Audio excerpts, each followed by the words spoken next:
پہلی بات تو یہ سمجھیے کہ یہ ایک عوامی تحریک کے نتیجے میں وجود میں آیا ہے. اشخاص کی اپنی اہمیت ہوتی ہے لیکن لمٹس ہوتی ہیں. علامہ اقبال نے 2 اشعار میں ان چیزوں کو خوب نمایاں کیا ہے کہ یہ بھی ہے کہ فرد قائم ربط ملت سے ہے تنہا کچھ نہیں، موج ہے دریا میں اور بیرون دریا کچھ نہیں. لیکن یہ بھی کہا ہے کہ افراد کے ہاتھوں میں ہے اقوام کی تقدیر، ہر فرد ہے ملت کے مقدر کا ستارہ. اس اعتبار سے ذرا میں عرض کروں گا کہ یہ بھی بات سامنے رہے، افراد صرف وہ 1 2 4 آدمی پاکستان نہیں بنا سکتے تھے.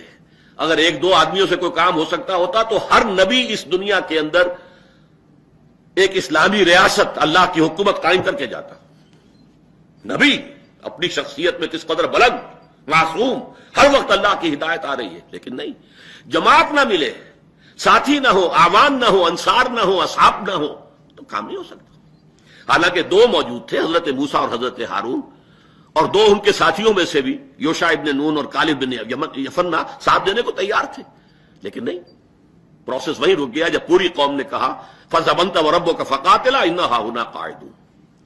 تو ایک عوامی تحریک کے نتیجے میں پاکستان بنا. البتہ اس میں 3 اشخاص کا رول جو ہے وہ فیصلہ کن ہے. وہ تسلیس کیا ہے؟ ایک سر سید احمد خان. اگر وہ شخص نہ ہوتا تو کوئی پاکستان وجود میں نہ آتا. اس لیے کہ علماء کی عظیم اکثریت انگریز سے کامل عدم تعاون، ترک موالات، نہ انگریزی پڑھیں گے، نہ انگریزوں سے کوئی سابقہ رکھیں گے، کوئی رابطہ کریں گے، کچھ نہیں کریں گے. یہ جو ترک تعلق تھا منفی اعتبار سے، ظاہر بات ہے یہ جاری رہتا تو جو اندیشے ظاہر کیے تھے سر سید احمد خان نے وہ حقیقی تھے کہ کچھ عرصے کے بعد صرف ماشکی رہ جائیں گے یا قصائی رہ جائیں گے مسلمان، باقی اور مسلمان کہیں کسی زندگی کے کسی بھی گوشے کے اندر نظر نہیں آئے گا. تو اصل میں تو وہ تسلیس کا جو ایپیکس ہے وہ تو ہے سر سید احمد خان. پھر 2 شخصیتیں ہیں، ان میں اصل میں جب تک کہ ہم نہ سمجھ لیں اور خالص علمی انداز میں کہ ان 2 شخصیتوں کو باہم جو ہے تعلق کیا ہے، ان کے درمیان رشتے کی نوعیت کیا ہے. یہ 2 عظیم ترین شخصیتیں ہیں، قائد اعظم مرحوم اور علامہ اقبال مرحوم. عجیب بات ہے، دونوں بالکل ہم عصر ہیں. ایک کی ولادت ہو رہی ہے 25 دسمبر 1876 کو، اور علامہ جو ہے پیدا ہو رہے ہیں نومبر 1877 میں. 1 سال سے بھی کم کا فرق. پھر یہ کہ اگرچہ قائد اعظم کو اللہ نے زندگی زیادہ دے دی ہے، لیکن یہ کہ بہرحال یہ پورا دور ان کا ہم عصر ہم اور لوگوں کی حیثیت سے ان کا معاملہ رہا ہے. ان دونوں شخصیتوں کے اعتبار سے میں چند حقائق ہیں جو چاہتا ہوں کہ سامنے آئے. دیکھیے، مسلم لیگ جب قائم ہوئی ہے تو نہ قائد اعظم اس میں شامل ہوئے اور نہ علامہ اقبال. علامہ اقبال تو باہر تھے انگلستان میں 1906 میں. قائد اعظم یہاں تھے لیکن اس وقت وہ ایک نیشنلسٹ مسلمان کی حیثیت سے تھے. دادا بھائی نورو جی جو صدر تھا کانگریس کا، اس کے سیکریٹری تھے، اور 1906 میں وہ کانگریس میں شامل ہوئے، مسلم لیگ میں نہیں.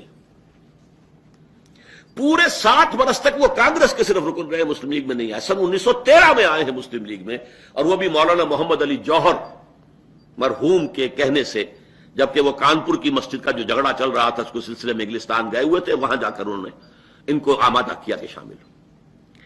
پھر جو شامل ہوئے ہیں اور کئی سال تک بیک وقت کانگریس اور مسلم لیگ دونوں کے رکن رہے، اور انتہائی کوشش کرتے رہے کہ ان دونوں میں اتحاد ہو جائے، کوئی فارمولہ طے ہو جائے، کوئی ایسی شکل ہو جائے کہ مسلمانوں کا مستقبل محفوظ ہو جائے، اور ہندو اکثریت جو ہے اسے جیسے کہ روڈ رولر ہوتا ہے اس طریقے سے اس کو پھیر نہ دے، ختم نہ کر دے، کچل نہ دے. انتہائی کوشش کی. انہی کی کوشش سے 1915 میں مسلم لیگ کا سیشن بھی ہوا بامبے میں اور کانگریس کا بھی، جس کے نتیجے میں میثاق لکھنؤ وجود میں آیا. اور آپ کو معلوم ہے گوکھلے نے کہا تھا کہ یہ ambassador of Hindu Muslim unity ہے، یہ مسلم ہندو اتحاد کا سفیر ہے، قائد اعظم. یہ تو اس کے بعد پھر یوں سمجھیے کہ ان کی زندگی میں چونکہ یہ قریب ترین ان کا مشاہدہ تھا، ہندو کی ذہنیت کو جس قدر قریب سے انہوں نے دیکھا ہے، ظاہر بات ہے اور کسی نے نہیں دیکھا. کانگریس کے رکن رہے، اس کے اہم لیڈروں میں رہے ہیں، جو بھی معاملات ہو رہے تھے ہندو مسلم اس میں وہی تھے کہ اسپوکس مین تھے مسلمانوں کی طرف سے. وہ در حقیقت اس ذہنیت کی وجہ سے مایوس ہوئے ہیں کہ ان سے کسی انصاف کی، کسی فیئر پلے کی کوئی توقع نہیں. گویا کہ انہیں جو ہے ایک ہندوؤں کے منفی تجربے نے ادھر جو ہے دھکیلا ہے. تو نے اچھا ہی کیا، دو سہارا نہ دیا، مجھ کو لغزش کی ضرورت تھی سنبھلنے کے لیے. اس کے برعکس معاملہ ہے علامہ اقبال کا، اب یہ نوٹ کیجئے. یہ انگلستان جب گئے تو اس سے پہلے ایک شاعر تو تھے، لیکن شاعر جیسے شاعر ہوتے ہیں عام طور پر، گل و بلبل کی داستانیں بھی ہیں، ہجر و وصال کی داستانیں بھی ہیں، اس کے ساتھ ہی وہ ہندی قوم پرستی بھی ہے، سارے جہاں سے اچھا ہندوستاں ہمارا، اور ہم بلبلے ہیں اس کی وہ گلستاں ہمارا، جو بھی تھی نظم. یہاں تک کہ وہ برہمن سے کہہ رہے ہیں سچ کہہ دوں اے برہمن گر تو برا نہ مانے، یہ تیرے جو ہے یہ بت تو بہت پرانے ہو گئے ہیں، اپنوں سے بیر رکھنا تو نے بتوں سے سیکھا. وائس کو بھی سکھایا جنگ و جدل خدا نے، اور پتھر کی مورتوں میں سمجھائے تو خدا ہے. خاک وطن کا